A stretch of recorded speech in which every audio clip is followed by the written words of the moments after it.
Polis. A gente ouve essa palavra e logo pensa em cidade-estado, né? Mas olha, isso é só o comecinho da história. O conceito de polis na Grécia Antiga era algo muito, mas muito mais complexo. Era uma ideia que moldou não só as cidades, mas a civilização inteira. Então, bora mergulhar nisso e entender o que realmente significava pertencer a uma polis. Para a gente começar a entender a polis, o primeiro passo é, literalmente, olhar para o mapa da Grécia. Não é uma planície, né? Longe disso. É uma terra cheia de montanhas, vales bem isolados. Um historiador chegou a descrever como uma topografia formidavelmente áspera. E o que isso significa na prática? Bom, com essa geografia toda recortada, a comunicação era super difícil e isso acabou incentivando, de uma forma bem natural, a formação de comunidades pequenininhas, autossuficientes. Pensa só, cada vale, cada ilha podia virar um universo particular. Então, isso tudo nos traz para a pergunta que não quer calar. Afinal, o que era, de fato, uma polis? Se não era só um ponto no mapa, o que é que a definia? A resposta, gente, nos tira da geografia e nos joga direto num ideal. Um ideal filosófico, social e político. Então vamos começar por aí. Vamos explorar a polis não como um lugar, mas como uma ideia. Uma ideia poderosa que foi a base de toda a identidade grega. Olha que interessante. A palavra polis, na sua essência, quer dizer comunidade de cidadãos. Quer dizer, os prédios, as muralhas, tudo isso era importante, claro, mas era secundário. A verdadeira polis era o conjunto de pessoas, o corpo de cidadãos. Era uma identidade coletiva. Ninguém dizia, eu sou de Atenas. Dizia, eu sou um ateniense. A comunidade vinha sempre antes do espaço físico.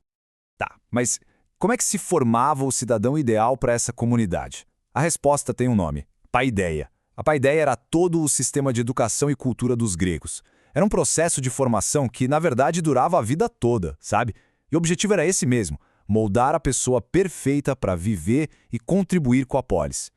E o objetivo da paideia não era só decorar coisas, não. A busca era por algo maior, a excelência física e moral, o desenvolvimento completo da pessoa. Por isso que coisas como a ginástica para o corpo e a música para a alma eram tão importantes. A meta final era criar um cidadão equilibrado, o que eles chamavam de belo e bom, que estivesse pronto para servir a sua comunidade.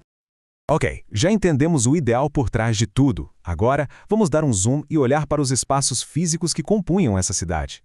A cidade em si era um lugar de contraste, sabe? Tinha áreas bem definidas para cada parte da vida. O sagrado, o político, o comercial, e tudo isso junto coexistindo formava o coração da polis. Vamos ver isso mais de perto. Primeiro, a Acrópole. Era o ponto mais alto, o centro religioso sagrado. Já a Ágora era o coração pulsante da cidade, o centro da vida cívica e comercial. Era o mercado, o lugar onde ideias e produtos eram trocados. E, por fim, o Pireu, o porto, que era o motor da economia, a porta de entrada e saída de tudo. Produtos, gente, influências. Cada um desses espaços tinha uma função essencial. Beleza, já vimos a ideia e os lugares. Mas, e as pessoas? Quem é que vivia nesses espaços? Quem realmente podia dizer que fazia parte da comunidade da polis? Bom, além dos cidadãos, tinha um grupo enorme e super importante: os metecos. Pensa neles como uns estrangeiros residentes. Eram artesãos, comerciantes, intelectuais. Eles eram livres, tá? Pagavam impostos, serviam no exército, mas viviam numa espécie de exclusão permanente. Por exemplo, não podiam ter terras e nem pensar em participar da política. Ou seja, eram fundamentais para a economia, mas, perante a lei, eram sempre de fora. E para a gente entender bem essa contradição, a história de um cara chamado Lísias é perfeita. A vida dele mostra o tamanho do buraco que existia entre contribuir com a sociedade e ser de fato reconhecido como parte dela, como parte da polis. Vamos acompanhar a trajetória dele. Lísias e a família eram metecos, mas metecos ricos. Eles tinham uma oficina de escudos que era um sucesso. Só que a democracia em Atenas caiu e o regime tirânico, o dos 30 tiranos, assumiu. E aí a família dele foi perseguida. O irmão de Lísias foi executado e a fortuna da família foi toda confiscada. Lísias conseguiu escapar e com o dinheiro que ainda tinha, ele financiou a resistência para trazer a democracia de volta. E deu certo. Ele ajudou a vencer. Como recompensa, prometeram a ele a cidadania. Mas, e aqui vem a parte trágica, a decisão foi anulada por um detalhe, uma tecnicalidade na lei. No fim das contas, apesar de tudo que ele fez e arriscou, Lísias morreu como um meteco. Essa história do Lísias nos leva direto a um ponto crucial: as regras do jogo. Os sistemas formais, as leis que governavam essa sociedade tão complexa e que, principalmente, criavam essas fronteiras entre as pessoas. E aqui é importante não cair numa armadilha. Não existe a lei grega como uma coisa única. A variação era gigantesca.